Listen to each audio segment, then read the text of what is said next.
সেইজনক বহুত উচ্চ স্তৰীয় ভকতি কিন্তু আমি সেইখিনি তেতিয়ালৈকে কৰিব পৰা নাই যদিও আজি যিখিনি উপদেশ দি আছিল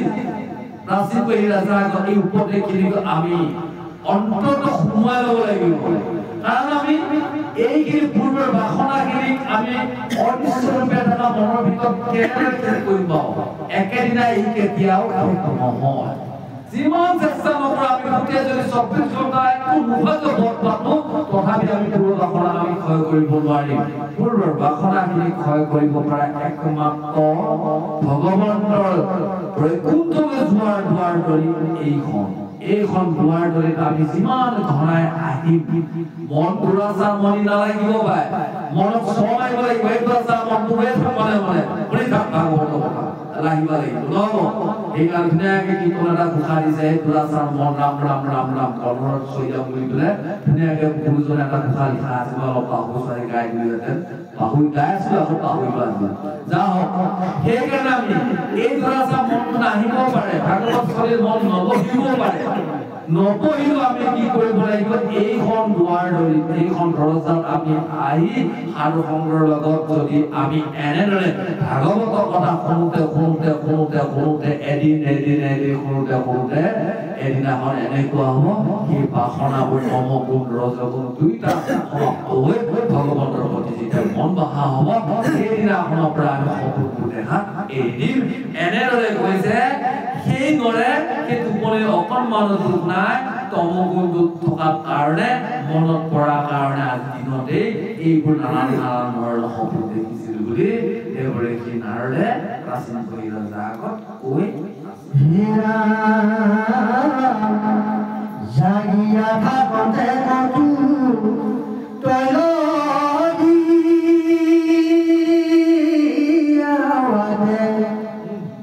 স্বপ্নে দেখাতে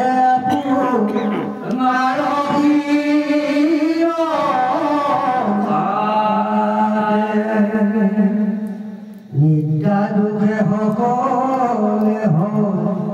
উগ পৰিচয় নাৰদৰ বাণী শুনি গুচি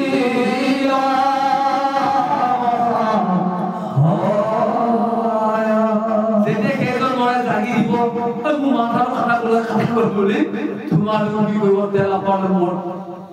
লগি বেয়া সপোন দেখিবলৈ নহ'ব কাৰণ আমাৰ ভয় বাস্তৱিকতা হৈ আছে আমি কেতিয়াবা শুনিলে কাৰোবাক হাঁহাও নহয় বুজা নাছিল শুনা নাছিল দেখি নহ'ব জানিলেতো আমি নকয়া কেতিয়াও তোমাৰতো যেতিয়া দিনতে মূৰটো কালা দেখা পাব কোনোবাই ঠেকা পাতে আনি তোমাৰতো দেখাৰ লগে লগে তেল কল দি ঐ পঢ়িব বেয়া সপোন দেখিলেও ভগৱানৰ সজা বেয়া বেয়া বহুত সপোন দেখিলোঁ থৰ মাৰ কৈছে হে ৰজা সেই টোপনি দ্বাৰাহে তাক পূৰ্ব জন্ম কামনাৰ বাসনাৰ পৰিচয়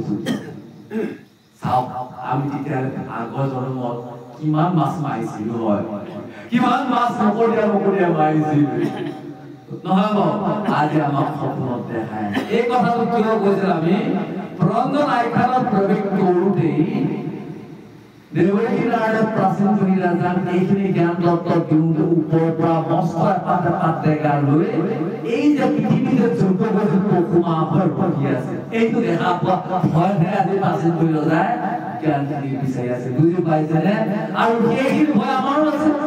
আমি কিমানটা মাছ মাৰিছিলোঁ কেইটামান ছাগলী মোহাই মাৰিছিলোঁ সপোনত দেখিয়ে থাকিব লাগে কৈ কি এতিয়া সেইটো সপোনত নেদেখিবৰ কাৰণে আমি এইখিনি কথা কৈ ভগৱানৰ চৰণৰ ওচৰত আমি সমৰ্পণ কৰিব লাগিব এতিয়া ৰজা কৈছে ৰজা সেই টোপনিতে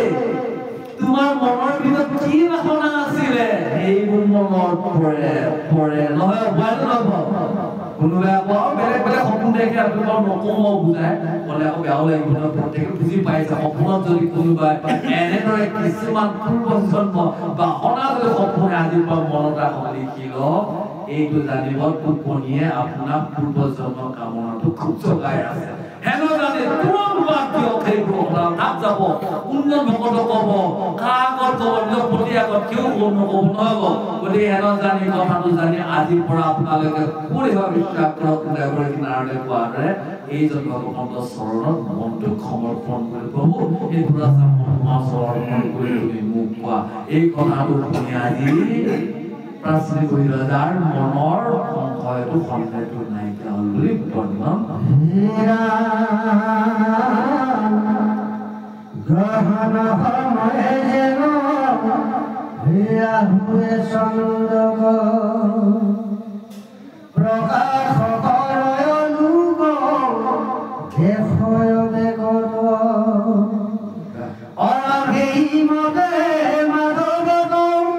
বিশ্ব প্ৰকাশৰ একান্ত ভকত হবে সদায়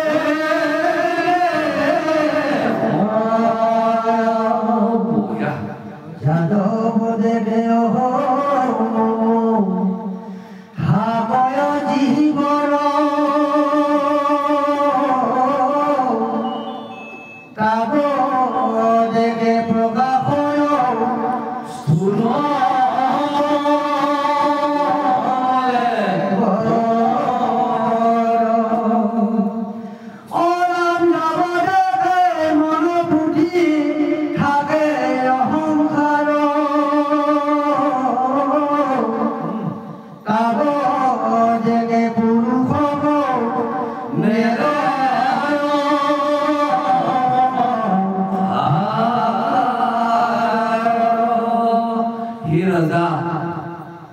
যেতিয়া চন্দ্ৰগ্ৰহণ লাগে সেইখিনি সময়ত ৰাহুৱে কি কৰে চন্দ্ৰগ্ৰাস কৰে আৰু সেইখিনিয়ে আমাৰ পৃথিৱীত থকা লোকসকলে চন্দ্ৰক যে ৰাহুৱে যে গ্ৰাস কৰি থকাটো ওপৰত প্ৰকাশ হৈ কাৰণে আমাৰ পৃথিৱীত থকা মনুষ্যসকলে সেইদিনাখন দেখা পায় ঠিক তেনেদৰে যিসকল লোকে ভগৱন্তক সদায় চিন্তন কৰে একান্তভাৱে ভক্তি কৰে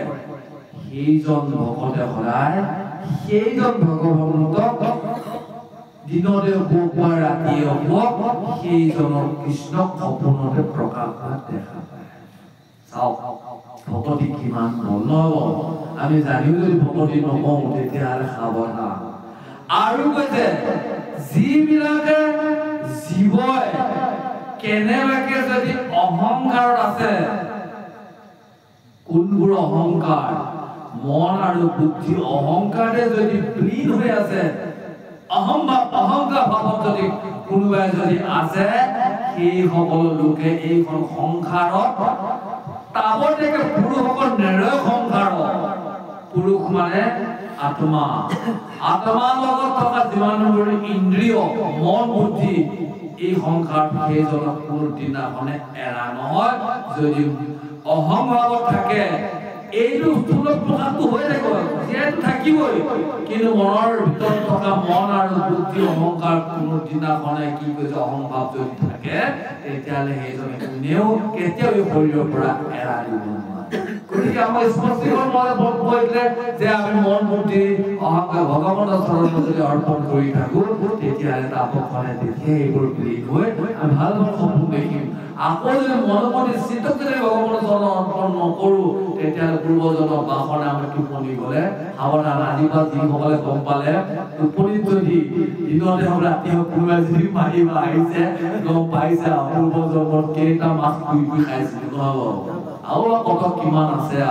আৰু কোনোবাই যদি একে মাৰি দেখাই লৈ ফুৰিছে গম পালে কাৰোবাক পূৰ্বজন্মত লৈ ফুৰিছিলো নহয় মাটিৰ কাৰণে আহিবি তই বিচাৰি আতিম যাওঁ লৈ ফুৰিছিলো আজি দেখাই আছে সাৱধান ইয়াৰ পৰা আমি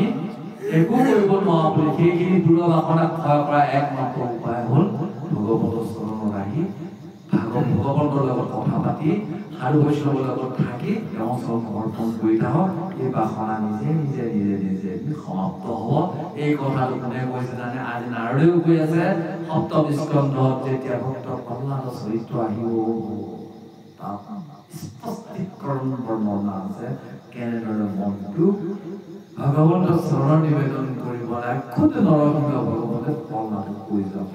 এইখিনি বৰ জৰুৰী এইখিনি লগত এইখিনি খুব মিল তাল আছে কাৰণে আহক ইয়াৰ পিছত পদভাগিত কি কৰিম